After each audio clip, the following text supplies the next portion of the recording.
लोकसभा चुनाव 2024 से पहले विपक्ष कितना मजबूत है और कितना मजबूत नहीं, ये तो आने वाला वक्त ही बताएगा। लेकिन इन सब के बीच प्रधानमंत्री चेहरा कौन होगा विपक्ष का, जो मजबूती के साथ पीएम मोदी के खिलाफ चुनाव लड़ेगा, ये गौर करने वाली बात होगी।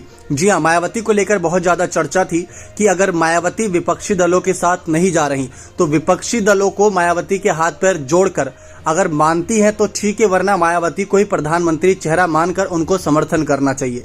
लेकिन इन सब के बीच सपा, कांग्रेस और तमाम बड़ी ऐसी विपक्षी पार्टियां हैं जिनकी तरफ से ऐसे बयान जारी किए गए कि आज के समय में मायावती ईडी सीबीआई की जांच से डर के भाजपा की बी पार्टी बन चुकी है और उनको खुला समर्थन दे रही है। और उत्तर प्रदेश में न सिर्फ मायावती की पार्टी बल्कि सुभाषपा भी यही काम कर रही है, संजय निषाद की पार्टी भी यही काम कर रही है। तो 80 सीटों के उत्तर प्रदेश जो राज्य है वहां पर पहले से बीजेपी बहुत मजबूत है। यह आप 2014 और 2019 के चुनावी नतीजे देख चुके हैं। जैसे 2014 में 71 सीटें जीती बीजेपी ने और 2019 में 62 सीटें, और बहुत बड़ा आंकड़ा होता है। और जैसे माना जाए कि ग्राफ गिरना चाहिए बीजेपी का, लेकिन इस बार ये दावा किया जा रहा है बीजेपी के द्वारा कि हम 80 की 80 सीटें जीतेंगे। तो मोदी है तो मुमकिन है, योगी है तो यकीन है, ये नारा दिया गया था। लेकिन अब जिस तरीके से विपक्षी एकता की बात चल रही है, इन सब के बीच राहुल गांधी पर भी नजरें बनी है कि भारत जोड़ो यात्रा कर ली थी लेकिन सांसद कुर्सी उनके पास नहीं बची, तो चुनाव तो वो लड़ नहीं पाएंगे। खैर, रही बात नीतीश कुमार की, तो नीतीश कुमार की छवि ऐसी है कि कब वो पलट जाएं कुछ कहा नहीं जा सकता। ऐसा हमारा नहीं बल्कि कई विश्लेषकों का कहना है। लेकिन दूसरी तरफ कई और नेता हैं जिसमें केजरीवाल, ममता बनर्जी और साथ ही साथ शरद पवार। ममता बनर्जी जिनसे राष्ट्रीय पार्टी का दर्जा छीन गया, शरद पवार जिनकी पार्टी में ही बगावत हो गई, केजरीवाल जो दिल्ली के अध्यादेश के मामले की वजह से ही बुरे फंसे नजर आ रहे हैं। तो मतलब जितने भी बड़े से बड़े नेता हैं ना, वो बुरे फंसे हुए इस समय। अखिलेश यादव पर गौर करें तो वो तो मतलब विधानसभा चुनाव ही नहीं जीत पाए उत्तर प्रदेश का, तो क्या आपको लगता है कि लोकसभा चुनाव में बाजी मार जाएंगे? सवाल बहुत गंभीर है। लेकिन इन सब के बीच चर्चा यह है कि अगर कांग्रेस के नेता राहुल गांधी आगे नहीं आते तो प्रियंका गांधी को आगे कर देना चाहिए विपक्ष को। लेकिन सवाल ये भी है कि प्रियंका के पास कोई अभी एक्सपीरियंस भी नहीं है, मतलब वो अभी तक एक भी चुनाव नहीं लड़ी, और अगर सीधा आप उनको चुनाव लड़ाओगे तो पीएम फेस के लिए, ये बहुत बड़ा सवाल था। बात आई दलित चेहरे की। बार बार ओपी राजभर एक ही बयान दे रहे हैं। उत्तर प्रदेश के भाजपा के अध्यक्ष कह रहे हैं कि मायावती को प्रधानमंत्री चेहरा मान लें, वो दलित चेहरा है, अच्छा खासा वोट परसेंटेज आपको दिला देंगी। लेकिन बात अगर दलित चेहरे की आती है तो यहाँ पर मल्लिकार्जुन खड़गे भी दावेदार हैं। तो मतलब एक कुर्सी के कई दावेदार हैं। बीजेपी की तरफ से क्लियर है कि पीएम मोदी फिर से आगे आएंगे और तीसरी बार वो शपथ लेंगे। उसके बाद देखा जाएगा कि पीएम मोदी हटते हैं तो कौन आता है, या पीएम मोदी नहीं हटते तो क्या होता है। बीजेपी में ऐसी कोई अंतर के लिए नहीं है कि किसी और को पीएम बनना है। कई और नेता के नाम थे, राजनाथ हो गए, नितिन गडकरी हो गए, ऐसे कई सारे नेताओं के नाम थे जो पीएम पद के दावेदार हैं बीजेपी से। लेकिन मोदी है तो मुमकिन है, मोदी लहर, ये 2-3 चीजें ऐसी हैं जो ब्रांड वैल्यू के तौर पर पीएम मोदी के लिए बन चुकी है। अब बिहार के प्रशांत किशोर ने एक बड़ी अच्छी बात कही कि अगर विपक्ष को चुनाव जीतना है तो उनको एक ऐसा नैरेटिव सेट करना होगा जिससे बीजेपी को फंसाया जा सके। जैसे कि देखा जाए, पीएम मोदी कुछ मुद्दों को साथ लेकर चलते हैं, उसी मुद्दे के सहारे वो चुनाव लड़ते हैं और जीत भी हासिल कर लेते हैं। तो वही मुद्दों को जनता के बीच इतना उठा देते हैं कि जनता उसको यकीन मान लेती है।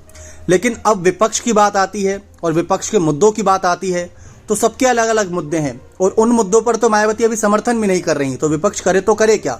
मतलब मायावती ने यह ऐलान कर दिया कि वो अकेले चुनाव लड़ेंगी और प्रधानमंत्री पद के दावेदारी के लिए वो हैं, लेकिन उनका जो अभी तक का कदम है, ऐसा लग नहीं रहा कि वो पीएम कुर्सी के लिए लड़ाई लड़ रही हैं। जी हाँ, ऐसा बिल्कुल भी नहीं लग रहा है। ऐसा विपक्षी पार्टियों का कहना, हमारा नहीं।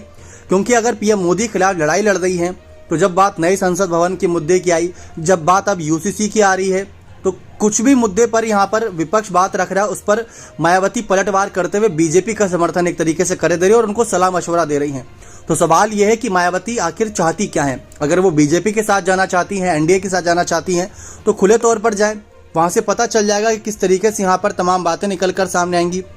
लेकिन चर्चा इस बात की है कि जिस तरीके से यहाँ पर मायावती का हर एक कदम है, ये विपक्ष को चोट पहुंचा रहा है और बीजेपी को हल्का फुल्का समर्थन दे रहा है। ऐसा अखिलेश, शिवपाल जैसे बड़े नेता पहले भी कह चुके हैं। लेकिन बात आती है इन सब के बीच एक पीएम फेस की और प्रशांत किशोर के द्वारा उठाए गए एक नैरेटिव की। जी हाँ, यानी कि एक ऐसा विपक्ष का मुद्दा जिस पर विपक्षी एकता नजर आए और जिस पर पीएम मोदी को घेरा जा सके। राहुल उठाते अडानी का मामला और उस पर तमाम बड़े विपक्षी नेता चुप रहते हैं। अगर आप गौर करें और पुराने कुछ अगर बातें देखें जो अभी हाल ही में लोकसभा सत्र के दौरान हुआ था, वहां पर राहुल गांधी ने अडानी का मुद्दा उठाया लेकिन किसी और ने उस संसद भवन के अंदर कांग्रेस का समर्थन ज्यादा नहीं किया था। लेकिन जब राहुल की सांसद सदस्यता चली गई तो हर कोई साथ में आ गया कांग्रेस के, क्योंकि उनको दिखा एक मौका है। तो ये विपक्ष और ये राजनीति यहाँ पर गंदा खेल खेला जाता है, साफ बात है। लेकिन अभी नहीं सबके बीच चर्चा इस बात की भी है कि जिस तरीके से रणनीतियां बनाई जा रही हैं, उन रणनीतियों के तहत क्या पीएम मोदी को हराया जा सकेगा? क्या वो मुद्दे काम करेंगे? और मुद्दे है क्या? नीतीश के द्वारा अभी देखा जाए तो कोई बड़ा मुद्दा नहीं है। उन्होंने कहा कि भ्रष्टाचार ईडी सीबीआई की जांच के खिलाफ है। अब ईडी सीबीआई अगर जांच कर रही है और जांच में कुछ मिल रहा है और उस पर सुप्रीम कोर्ट भी मुहर लगा रही है, तो इसमें एक अच्छाई भी है और एक बुराई भी। मतलब ये देखा जाए कि मनीष सिसोदिया जैसा शानदार नेता अगर जेल की सलाखों के पीछे है तो उनके कामों को लेकर थोड़ा बहुत रोक टोक रहती है और उनके जेल में जाने को लेकर सवाल खड़े होते हैं। तो जिसने भ्रष्टाचार थोड़ा भी किया होगा उसको जेल जाना पड़ेगा। लेकिन अगर यही बात है तो विपक्ष को अपना चुनाव दमखम से लड़ना चाहिए और अगर जीत जाते हैं तो वही ईडी सीबीआई की जांच बीजेपी के खिलाफ लगानी चाहिए। फिर पता चलेगा बीजेपी ने क्या किया था। लेकिन विपक्ष जीतेगा कैसे? वो रोड मैप कैसे तैयार होगा कि राहुल और तमाम बड़े नेता कैसे उस रोड मैप को तैयार करेंगे कि पीएम कुर्सी तक 2024 में पहुंचा जाए? और 2024 में अगर पहुंच भी गए तो कौन बैठेगा उस कुर्सी पर? सवाल ये बहुत बड़ा है अभी तक का। तो मायावती को प्रधानमंत्री बनाने की रही बात, तो मतलब शायद मायावती पहले ही ना कर चुकी एक तरीके से देखा जाए। इसी वजह से उनको विपक्षी दलों की बैठक में न्योता भी नहीं भेजा जाता। दूसरी तरफ अगर बात करें यहाँ पर राहुल की, तो उनको तो सबसे पहली प्रायोरिटी रहेगी सांसद कुर्सी वापस पाना या फिर सजा से मुक्त होना, ताकि अगला सांसदी का चुनाव लड़े तो वहां कम से कम चुनाव लड़ सकें। और दूसरा देखा जाए तो विपक्ष का सबसे बड़ा मुद्दा रहना चाहिए कि मुद्दा क्या हो जिसके दम से वो चुनाव लड़ें, किस मुद्दे के सहारे चुनावी रण में उतरे जिससे पीएम मोदी को घेरा जा सके। एक नैरेटिव तैयार करने की बहुत ज्यादा आवश्यकता है, वरना केजरीवाल के अलग मुद्दे हैं, राहुल की अलग राम कहानी है, सबके अलग अलग बातें हैं, अलग अलग मुद्दे हैं, लेकिन कोई एक मुद्दों पर सहमत नहीं हो पाता जल्दी। हाँ, लेकिन सबका ये मानना है कि ईवीएम में गड़बड़ी होती है। कई सारे नेता ये बात कहते हैं, कई नेता कहते हैं कि ईडी सीबीआई की जांच लगा देते हैं और जो चुनाव आयोग में सरकारी ऑफिसर होते हैं उनको खरीद लिया। मतलब ऐसी कई तमाम बातें की जाती हैं जो बेबुनियादी अगर देखा जाए तो। लेकिन इन सब के बीच चर्चा इस बात की है कि अगर विपक्षी एकता है तो वो नजर आनी चाहिए, जनता के बीच नजर आनी चाहिए।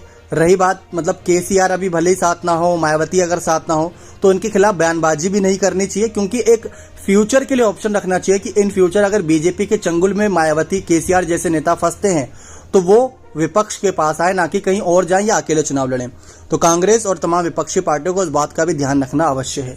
लेकिन आपको क्या लगता है कि अगर मायावती को विपक्ष प्रधानमंत्री चेहरा मानता है तो क्या ये सही ऑप्शन रहेगा? क्या मायावती इस मुकाम के काबिल है इस समय या नहीं? या फिर कांग्रेस को प्रियंका गांधी को ही आगे कर देना चाहिए या मल्लिकार्जुन खड़गे को आगे कर देना चाहिए? आप अपनी राय कमेंट सेक्शन में जरूर रखिएगा। उम्मीद करते जानकारी पसंद आई होगी। और बाकी आपको क्या लगता है कि विपक्ष का सबसे बड़ा मुद्दा क्या होना चाहिए? अपनी राय कमेंट सेक्शन में जरूर रखिएगा। बहुत बहुत धन्यवाद।